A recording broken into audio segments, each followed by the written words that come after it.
Hello everyone, আসসালামু আলাইকুম। আজকে আমার বাগানে আসছে আব্দুল্লাহ আল মামুন ভাই।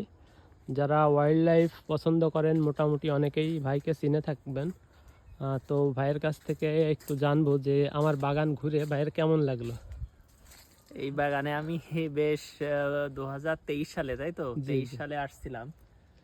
এখানের এই লেবুগুলো অনেক ভালো আর মিষ্টি, আর কালারটাও দেখছেন, খুব ভালো কালার আসে এই এখনো লেবুগুলোয়। ডিসেম্বর পর্যন্ত থাকলে কালারটা আরো জলজলে আসবে। ডিসেম্বরে পাকবে, জি জি তাই তো জি। আমরা আবারও আসবো ডিসেম্বরে, দেখি লেবু নেওয়ার জন্য। আহ, আর এই বাগানটা সত্যিই খুব ভালো।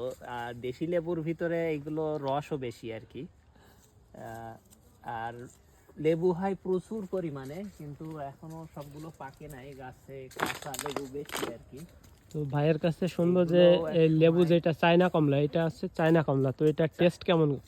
চায়না কমলা তুলনামূলক বাজারের থেকে এটা মিষ্টি বেশি। আমি অন্য জায়গায় লেবু খাইছি, কিন্তু এই লেবুটা মিষ্টি বেশি। এই কারণে আমি এখানে আসি আর কি, লেবু খাওয়ার আচ্ছা জন্য। আচ্ছা এই ভাই,